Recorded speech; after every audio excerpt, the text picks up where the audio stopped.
Hello, नमस्कार दोस्तों। मैं अभिषेक गुप्ता आपके लिए लाया हूँ एसएससी जीडी का टॉप 20 क्वेश्चन। ये हमारा कोचिंग है सक्सेस कोचिंग सेंटर। आपका जीएस का कोचिंग क्वेश्चन लाया हूँ टॉप 20, जो आपके आने वाले एग्जाम में और कोई भी कम्पिटिटिव एग्जाम के लिए बहुत ज़्यादा महत्वपूर्ण और आपका लाभदायक होंगे। तो पहला क्वेश्चन है कि मुद्रास्फीति कैसे नियंत्रित की जा सकती है। ठीक है, इसमें ऑप्शन है मजदूरी में वृद्धि करके, कराधान में ह्रास करके, लोक व्यय में कमी करके, रुपयों को और महंगा करके। तो इस आंसर से जानने से पहले हम लोग ये समझेंगे कि मुद्रास्फीति होता क्या है। ठीक है, तो मुद्रास्फीति का मतलब होता है कि मूल्य जो कीमतें हैं, कीमतों का आसमान में चला जाना, यानी बढ़ जाना। यानी मांग, अगर किसी का मांग बहुत हो गया और उस मांग के लायक आपूर्ति नहीं हो रही है, तब मुद्रास्फीति हो जाती है।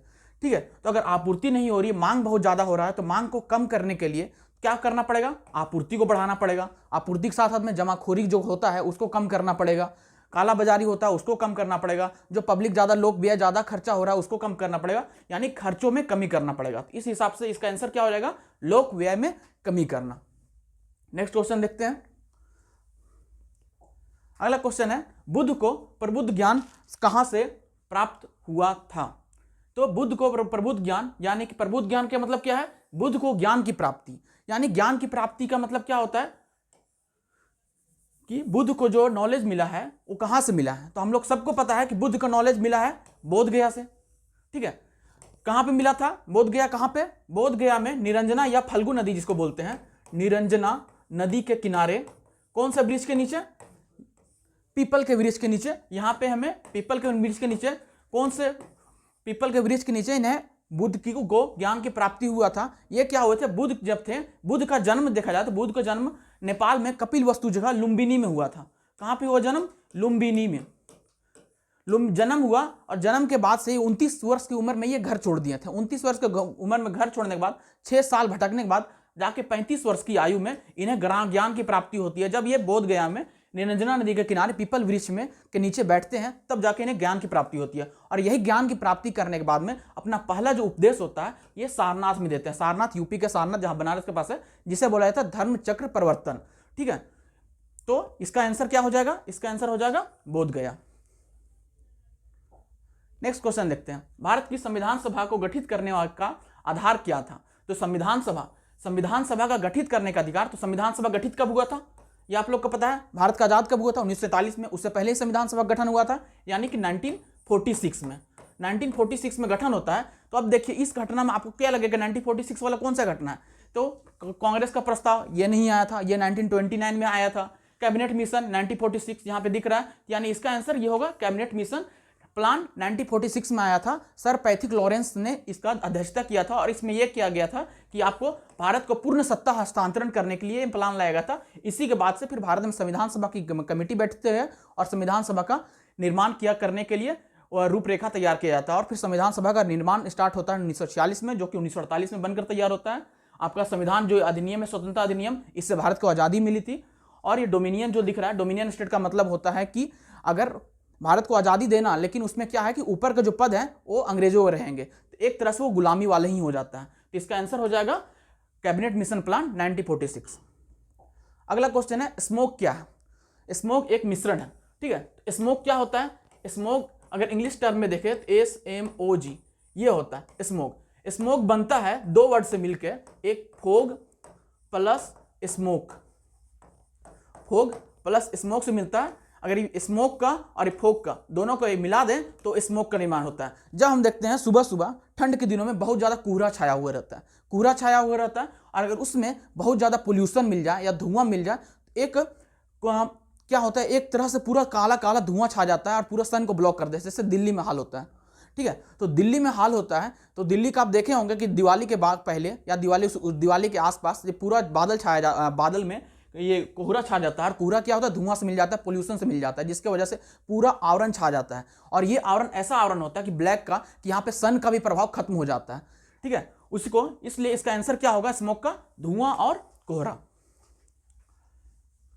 ठीक है, अगला क्वेश्चन देखते हैं। हाइड्रोजन के परमाणु में कौन सा मौलिक कण उपस्थित नहीं होता है? जैसा हम लोग जानते हैं कि हाइड्रोजन क्या है, हाइड्रोजन हमारा आवर्त सारणी का, पीरियोडिक टेबल का पहला एलिमेंट होता है, यानी कि जिसका एटॉमिक नंबर क्या है? हाइड्रोजन का परमाणु क्रमांक संख्या, एटॉमिक नंबर, इसका हाइड्रोजन का एटॉमिक नंबर 1 होता है। ठीक है, एक होता है, इसका कहने का मतलब क्या, परमाणु संख्या एक होता है। तो परमाणु में क्या होता है, परमाणु अगर हम देखें किसी भी का परमाणु में मौलिक 3 के तत्व कण पाए जाते हैं, प्रोटॉन, इलेक्ट्रॉन और न्यूट्रॉन, तीनों पाए जाते हैं। लेकिन क्या है, हाइड्रोजन में सिर्फ प्रोटॉन होता है, एक प्रोटॉन होता है और एक इलेक्ट्रॉन होता है, और इसमें न्यूट्रॉन की संख्या नहीं पाई जाती है, जिसके वजह से इसका परमाणु भार जो होता है, वेट होता है, वो भी 1 ही होता है। ठीक है, इसका आंसर हो जाएगा न्यूट्रॉन, यानी कि इसमें प्रोटॉन और इलेक्ट्रॉन तो पाए जाते हैं लेकिन न्यूट्रॉन अनुपस्थित होता है। अगला देखते हैं, मलक्का जल डमरू मध्य। ये मलका नहीं है, मलक्का है। मलक्का जल डमरू मध्य किसे आपस में जोड़ता है? तो हम लोग जानेंगे, जो मलक्का जल डमरू मध्य है, ये आपका थाईलैंड के नीचे मलक्का जल डमरू मध्य पाया जाता है। जैसे ये आप मैप में देख सकते हैं, यहाँ पे है, यहाँ पे मलक्का जल डमरू मध्य है। ये आपका जो ये बीच वाला दिख रहा है, ये पूरा क्या है, ये आपका इंडियन ओशियन है, ये पूरा इंडियन ओशियन है। ठीक है, ये पूरा आपका इंडियन ओशियन है, ये और इधर क्या है, इधर ये पैसिफिक ओशियन है। तो पैसिफिक ओशियन और इंडियन ओशियन को जोड़ने का काम करता है मलक्का स्ट्रेट। ठीक है, उसी तरह से आपका ये इसका आंसर ये हो जाएगा, पैसिफिक ओशियन और हिंद महासागर को जोड़ने का काम करता है मलक्का स्ट्रेट। अगला है कि जैसे कि ऑप्शन है, हिंद महासागर को अंटार्कटिक महासागर से कौन जोड़ता है? अंटार्कटिक महासागर से। तो यहाँ पे देखेंगे, हिंद महासागर यहाँ पे है और अंटार्कटिक महासागर ये है। तो जो ये वाला जो लैंड है, ये आपका ऑस्ट्रेलिया के नीचे वाला, ये इसको अलग करता है। और अगला अगर इसमें ध्यान देंगे अगला ऑप्शन में, तो अगला ऑप्शन है, अटलांटिक को भूमध्य सागर से कौन जोड़ता है? इसको जोड़ने वाला जो स्ट्रेट होता है उसको बोलते हैं जिब्राल्टर स्ट्रेट। जिब्राल्टर स्ट्रेट ही आपका यूरोप को अफ्रीका से भी अलग करता है। उसी तरह से अटलांटिक को प्रशांत सागर से कौन अलग करता है? अटलांटिक को प्रशांत सागर से जो अलग करता है वो पैनामा कैनाल होता है। यहाँ पे देख सकते हैं, यहाँ पे जो है ये पैनामा कैनाल यहाँ पे पाया जाएगा, और ये पूरा ये अटलांटिक ओशियन है और ये पैसिफिक ओशियन है, तो यहाँ से ये अलग होता है। ठीक है, तो इसका आंसर क्या हो जाएगा? इसका आंसर पहला हो जाएगा। आगे देखते हैं हम लोग, राष्ट्रपति शासन अधिकतम लगाया जा सकता है। तो राष्ट्रपति शासन, जैसे आप लोग को हम पिछला सेशन बताए थे, जैसे ही पॉलिटी का क्वेश्चन आता है, दिमाग में सबसे पहले ये सोचे कि संविधान में किस भाग से और किस आर्टिकल से है। तो राष्ट्रपति शासन किस आर्टिकल से है? तो राष्ट्रपति शासन आर्टिकल 356 से मदद से भारत में राष्ट्रपति शासन लगाया जाए। कब लगाया जाता है? जब संवैधानिक तंत्र, किसी भी राज्य का संवैधानिक तंत्र फेल हो जाता है, संवैधानिक तंत्र काम नहीं कर पाता ढंग से, तो वहां पर राष्ट्रपति के द्वारा राज्यपाल के जो प्रमुखता में उनको शासन लगाया जाता है, जहां पर राष्ट्रपति शासन उसको कहा जाता है। ठीक है, तो अगर कोई भी राष्ट्रपति शासन किसी राज्य में लगाना है तो पहली बार में 6 माह का लगाया जाता है, और 6 माह के बाद फिर से अगर वहां पर संवैधानिक तंत्र नहीं स्थापित होता है तो फिर से 6 माह के लिए फिर से बढ़ाया जाता है। ऐसे कर करके लगभग 3 साल तक राष्ट्रपति शासन को लगाया जा सकता है। 6 + 6 + 6 करके लगभग 6 बार, लगभग लगातार 6 बार, यानी कि मैक्सिमम 3 बार राष्ट्रपति शासन लगाया सकता है। तो अगर अगला क्वेश्चन हम इसी में क्वेश्चन पूछे कि भारत के कौन सा राज्य में सबसे अधिक बार राष्ट्रपति शासन लगाया गया, तो है मणिपुर और यूपी। मणिपुर यूपी में लगभग 10 बार, मतलब टोटल 10 बार राष्ट्रपति शासन लगाया जा चुका है। इसके बाद में पंजाब में 9 बार, इसी तरह से बहुत बार है। हमारे झारखंड में भी 6 बार राष्ट्रपति शासन लगाया चुके हैं। ठीक है, अगला क्वेश्चन देखते हैं हम लोग, असहयोग आंदोलन में गिरफ्तार किए जाने वाले सबसे पहले नेता कौन थे? तो जो असहयोग आंदोलन था, इसकी स्टार्ट कब हुआ था? असहयोग आंदोलन अगस्त 1920 में आपका स्टार्ट होता है, और इसमें जो पहला जो गिरफ्तारी हुआ मोहम्मद अली का। ये थोड़ा नाम नया लग रहा है, लेकिन इनकी गिरफ्तारी में मोहम्मद अली पहले थे, और महात्मा गांधी, सरदार पटेल बाद में धीरे धीरे सबका गिरफ्तारी होता है। और जैसे असहयोग आंदोलन के बारे में जानते हैं, ये आपका भारतीय संविधान संग्राम से जुड़ा हुआ है, जिसमें कि आपका किसी भी तरह से, चाहे वो सैनिक तो बताया गया था लेकिन सैनिक ने पार्ट लिया नहीं इसमें, लेकिन किसी भी तरह से, चाहे राज्य के कर्मचारी हो, चाहे स्टूडेंट हो, कोई भी हो, उसमें अंग्रेजों को सहयोग ना देना, इसमें शांतिपूर्ण तरीके से था। लेकिन बाद में क्या होता है, आप लोग को पता है कि फरवरी 1922 में चौरी चौरा में आग लगा देने से पुलिसकर्मी मर गए थे, जिसके बाद से असहयोग आंदोलन को वापस ले लिया गया था। अगला है कि गदर पार्टी का मुख्यालय कहाँ है?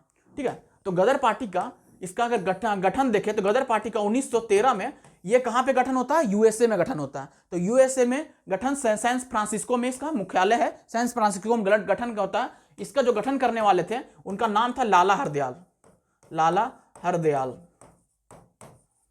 ये गठन करने वाले थे। इन्होंने क्या था, भारत में विरोध प्रदर्शन करने के लिए अंग्रेजों के खिलाफ में यूएसए में सैन फ्रांसिस्को नामक जगह पर इन्होंने गदर पार्टी का स्थापना किया था।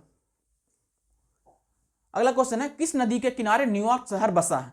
तो न्यूयॉर्क शहर किस नदी किनारे? देखिए, जानते हैं कि कोई भी बड़ा शहर है तो उसकी सभ्यता एक किसी नदी से जुड़ी हुई होती है। तो अगर हम लोग न्यूयॉर्क नदी के बारे में देखें तो न्यूयॉर्क अमेरिका का बड़ा प्रमुख नगर है। ये आपका हडसन नदी के किनारे बसा हुआ है। उसी तरह से देखें टेम्स किसके नदी की? टेम्स नदी है। ये किस नदी, इसके किनारे कौन सा शहर बसा हुआ है? ये लंदन, जो ब्रिटेन की राजधानी है लंदन, इसके सहारे किनारे बसा हुआ है। जैसे मर्रे डार्लिंग, ये ऑस्ट्रेलिया की सबसे प्रमुख नदी है। मर्रे और डार्लिंग दो नदियों मिलकर एक बड़ी नदी बनाती है। अगला है सेंट लॉरेंस। सेंट लॉरेंस कहां पे बहती है? ये कनाडा में बहती है। अगर कनाडा में आप लोग सुने होंगे मॉन्ट्रियल से मॉन्ट्रियल प्रोटोकॉल से नाम होता है, तो मॉन्ट्रियल जो शहर है सेंट लॉरेंस नदी के किनारे बसा हुआ है। तो इसका आंसर क्या हो जाएगा? ग हडसन। अगला है, राष्ट्रीय जनगणना कब शुरू हुआ था? तो आप लोग सबको पता है कि राष्ट्रीय जनगणना जो होता है हर 10 साल में होता है। हर 10 साल में होता है। इसका जो पहला शुरुआत था, इसका पहला शुरुआत 1872 ईस्वी में लॉर्ड मायो के काल में किया गया था। 1872 में जब शुरुआत हुआ था, उसके बाद यह फिक्स किया गया कि राष्ट्रीय जनगणना को एक टर्म के लिए फिक्स कर दिया है कि हर 10 साल या हर 5 साल में आपका जनगणना हो। तो डिसाइड किया गया कि अगला जो 1881 से होगा, 1881 से हर 10 साल में नियमित जनगणना होगा। अगर क्वेश्चन पूछेगा कि नियमित जनगणना कब शुरुआत हुआ, तो उसका आंसर होगा 1881। किसके टाइम पे हुआ? ये टाइम पे रिपन का थे। और जब स्टार्ट होता है, जब शुरू में होता है, तो आपका 1872 में लॉर्ड मायो के टाइम पे। तो इसका आंसर हो जाएगा 1872। अगला क्वेश्चन है, खरीफ फसल काटी कब जाती है? अब देखिए, खरीफ फसल, हम लोग को पता है कि कोई फसल के लिए खरीफ क्या होता है? एक सीजन का नाम है। अगर जानते हैं कि अगर मौसम सीजन देखें, मौसमी सीजन, मौसम, तो 3 प्रकार के हमारा यहां पे फसल उगाने का मौसम पाया जाता है। ठीक है, तो पहला जो होता है खरीफ, दूसरा है रबी और तीसरा है जायद। ये 3 प्रकार के हमारे फसल सीजन होते हैं जहां पे फसल उगाया जाता है इंडिया में। जो खरीफ होते हैं सबसे ज्यादा फसल उगाया जाता है। क्यों उगाया जाता है? क्योंकि ये वर्षा ऋतु में होता है। जो मेन वर्षा हम लोग का है दक्षिणी पश्चिमी मानसून, उससे जो वर्षा प्राप्त होता है उससे खरीफ फसल की उगाया जाता है। रबी फसल जो पश्चिमी विक्षोभ से वर्षा प्राप्त होती है, जाड़ों के दिनों में, ठंड के दिनों में, उससे वर्षा होता है। और जायद ये है, ये गर्मियों के दिनों में उगाया जाता है। जो खरीफ फसल का टाइम होता है, जिसे हम लोग जानते हैं जब खेती कब होता है, जुलाई अगस्त में या जून जुलाई के टाइम पे। तो जो जुलाई अगस्त में इस खरीफ फसल को रोपा जाता है और काटा कब जाता है? दिवाली के आसपास, यानी कि अक्टूबर नवंबर। तो इसका आंसर हो जाएगा अक्टूबर नवंबर। अगर जनवरी फरवरी की बात करें तो जनवरी फरवरी में क्या होता है? रबी फसल का कटाई होता है या रबी फसल का बुआई होता है। मार्च अप्रैल में रबी फसल तक का कटाई हो जाता है। और जायद ये गर्मियों में, मई जून में जनरली यहाँ पे सिंचाई की मदद से बागवानी, कृषि या फल सब्जियां उगाया जाता है। अगला देखेंगे हम लोग क्वेश्चन, सम्राट अशोक किस वंश से संबंधित थे? ये आसान क्वेश्चन है, जनरली सबको पता होगा। सम्राट अशोक किसके बेटे थे? ये आपका बिंदुसार के बेटे थे। बिंदुसार किनके बेटे थे? वो चंद्रगुप्त मौर्य का। तो चंद्रगुप्त मौर्य कौन थे? चंद्रगुप्त मौर्य आपका मौर्य वंश के संस्थापक थे। और यही मौर्य शासक के बाद में, चंद्रगुप्त के बाद में बिंदुसार, बिंदुसार के बाद में अशोक। तो अशोक किनके हुए? मौर्य वंश के शासक हुए। अशोक का अगर टाइम पीरियड देखा जाए तो अशोक का टाइम पीरियड 269 बीसी में इन्होंने अपना राज्य गद्दी संभाला था। और 230 बीसी के आसपास तक इन्होंने अपना साम्राज्य को स्थापित किया और एक बड़े महान राजा के रूप में स्थापित हुए। अगर दुनिया में महानतम की संख्या में गिना जाए तो महानतम में अशोक का नाम लिया जाता है। आगे देखेंगे। उसी तरह से अगर गुप्त वंश का भी देखें तो गुप्त वंश का संस्थापक कौन था? गुप्त वंश का संस्थापक श्रीगुप्त था, जो 320 या 300 एडी के आसपास किया था। नंद वंश जो मौर्य वंश से पहले का जो वंश था, जिसे नंद वंश को ही हराकर मौर्य वंश को स्थापना किया गया था, तो मौर्य वंश का जो संस्थापक था महापद्म नंद था। शुंग वंश का संस्थापक था पुष्यमित्र शुंग था। तो इस टाइप का आपका क्या है कि मौर्य के बाद शुंग आता है और शुंग के बाद फिर गुप्त आता है। और सबसे पहले क्या आता है? नंद, मौर्य, शुंग, गुप्त, इस टाइप से आपका चलता रहता है पीरियड। अगला है रक्त अलपता। रक्त अलपता, देखिए रक्त अलपता आपको नाम टेढ़ा लग रहा है ये, लेकिन ये है एनीमिया। अब एनीमिया से आप लोग सीधा समझ गए होंगे कि खून की कमी से बीमारी होने वाले को हम लोग एनीमिया बीमारी कहते हैं। जनरली खून की कमी से होता है, लेकिन इसमें विटामिन की भी कमी पाई जाती है। तो कौन सी विटामिन की कमी से आपका रक्त अलपता होता है? तो ये आपका होता है विटामिन B12। ठीक है, रक्त अलपता एनीमिया होता है। एनीमिया किसके में होता है? जनरली महिलाओं में होता है। अगर इसको एनीमिया को ठीक करना है तो क्या होता है? इसके लिए आपको आयरन की गोली लेनी पड़ती है, Fe की गोली। आगे देखें, पानी की अस्थायी कठोरता दूर की जा सकती है। तो पानी की अस्थायी कठोरता होती किससे है? पहले यह सवाल आता है कि अगर पानी में कोई कठोरता है तो किससे होती है? तो पानी में एक टाइप का लवण अधिक पाया जाएगा, उसमें ज्यादा कठोरता है। तो कौन सा लवण होता है? MgCl2, यानी मैग्नीशियम क्लोराइड ज्यादा पाया जाता है, तब पानी की अस्थायी कठोरता हो जाती है। अब इसको दूर करने के लिए क्या होता है? इसको दूर करने के लिए केमिकल डाला जाता है जिसका नाम है जियोलाइट। ठीक है, सोडियम क्लोराइड क्या है? NaCl, ये नमक है आपका साधारण। कैल्शियम क्लोराइड ये भी लवण है। मैग्नीशियम सल्फेट ये भी लवण पाया जाता है। तो अगर लवण ही डाल दें तो अस्थायी कठोरता दूर नहीं होगी। तो लवण के को काटने के लिए एक अलग से केमिकल डाला जाता है, नाम है उसका जियोलैट। ये अस्थायी कठोरता को दूर करती है। अगला क्वेश्चन है, हाल ही में विश्व शौचालय दिवस कब मनाया गया? तो विश्व शौचालय दिवस कब मनाया गया था? अभी पिछले महीना 19 नवंबर को विश्व शौचालय दिवस मनाया गया। 26 नवंबर को क्या मनाया गया? 26 नवंबर को संविधान दिवस मनाया गया। क्यों मनाया गया? कि संविधान बनकर तैयार 26 नवंबर को हुआ था आपका। फिर 17 नवंबर को क्या मनाया जाता है? अंतर्राष्ट्रीय स्टूडेंट डे, यानी कि अंतर्राष्ट्रीय विद्यार्थी दिवस आपका 17 नवंबर को मनाया जाता है। अगला क्वेश्चन आते हैं, हाल ही में BN गोस्वामी का निधन हुआ था। BN गोस्वामी कौन थे? BN गोस्वामी जो साराभाई विक्रम संस्था है अहमदाबाद में, उनके अध्यक्ष हुआ करते थे और ये एक महान इतिहासकार के रूप में जाने जाते हैं, जिन्हें पद्म भूषण से भी सम्मानित किया गया है। ये महान इतिहासकार थे, उनको पद्म भूषण से सम्मानित किया गया है मोदी सरकार में, और इन्हें BN गोस्वामी को अभी हाल ही में इनका निधन हुआ था। अगला देखते हैं, विश्व में सबसे बड़ा धर्म कौन सा है? अब अभी बताइए, विश्व में सबसे ज्यादा जो कंट्री है वो किस धर्म के होते हैं? जनरली आप लोग को जितने भी कंट्री दिखेंगे वो अधिकतर कंट्री ईसाई धर्म के होते हैं। अगर परसेंटेज के वाइज में बात करें तो जो सबसे पहला धर्म है वो ईसाई धर्म है। दुनिया में ईसाई धर्म लगभग 32% लोग अपनाते हैं, जिसमें देख सकते हैं बड़े बड़े कंट्री, अमेरिका हो गया, चाहे पूरा यूरोप हो गया, रसिया हो गया, ऑस्ट्रेलिया हो गया, तो ये सब ईसाई धर्म वाले कंट्री होते हैं। फिर दूसरा आ जाता है, अगर दूसरा नंबर में देखें तो दूसरा धर्म में कौन सा होता है? दूसरा धर्म में इस्लाम होता है, ठीक है, मुस्लिम धर्म। अगर पूरा अरब कंट्री देखें, पाकिस्तान देखें, इंडोनेशिया देखें, तो इस टाइप के हो गए ईसाई धर्म अपनाने वाले। ये लगभग इनकी जनसंख्या आपका 23% के आसपास ईसाई धर्म का संख्या पाया जाता है। पूरा दुनिया में जितनी भी जनसंख्या उसका 23% हिस्सा ईसाई करता है। उसके बाद में तीसरा नंबर पे हम लोग इंडिया की जनसंख्या को हिंदू के जनसंख्या के तहत देखा जाता है, और हिंदू तीसरा नंबर पे आता है, जिसकी जनसंख्या लगभग 17% पाई जाती है। और बाकी बच गया बौद्ध, जो कुछ एशियन कंट्री में है, वो लगभग 7% के साथ में चौथा स्थान पर है।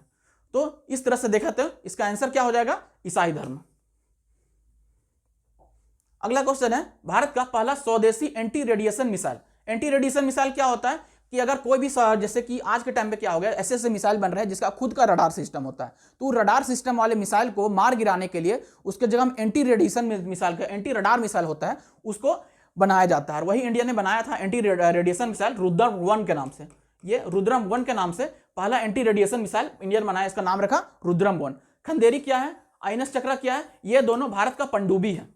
पनडुब्बी जिसको बोलते हैं सबमरीन, ये मरीन के नीचे यानी समुद्र के नीचे चलती है, इसको पनडुब्बी कहते हैं। आकाश क्या है? असाल मिसाइल है, सरफेस टू एयर मिसाइल। अगला क्वेश्चन देखेंगे, वह उपकरण कौन सा है जिसमें समुद्र की गहराई मापने के लिए ध्वनि तरंगों का उपयोग किया जाता है? ये हम लोग बचपन से पढ़ते आ रहे हैं। ये कौन सा होता है? Sonar, sound and navigation ranking. Sound and navigation ranking इसका फुल फॉर्म है साउंड एंड नेविगेशन रैंकिंग। ये सोनार होता है। सोनार के मदद से इसको वहां पे रडार के तौर इसको साउंड भेजा जाता है, और साउंड गहराई में जाती है और फिर वापस होके आती है। इससे पता लगाया जाता है कि उसका गहराई कितना है समुद्र का। उसी तरह से रडार क्या है? रडार मिसाइल को डिटेक्ट करने के लिए किया जाता है। अल्टीमीटर क्या है? वेंट्रोमीटर क्या है? इसको आप कमेंट करके बता सकते हैं। वेंट्रोमीटर क्या होता है? कि वेंट्रोमीटर से कोई पाइप है, पाइप में अगर पानी का फ्लो जा रहा है तो ये पता लगाना कि पाइप में पानी का फ्लो कितना स्पीड में बढ़ रहा है, यानी कि पानी की धारा का वेग मापने के लिए वेंट्रोमीटर का इस्तेमाल किया जाता है। उसी तरह से अल्टीमीटर, जैसे बैरोमीटर होता है, उसी तरह से अल्टीमीटर हो, यानी कि किसी का प्रेशर मापने के लिए, वायु प्रेशर, एयर प्रेशर मापने के लिए अल्टीमीटर का प्रयोग किया जाता है। ठीक है, धन्यवाद।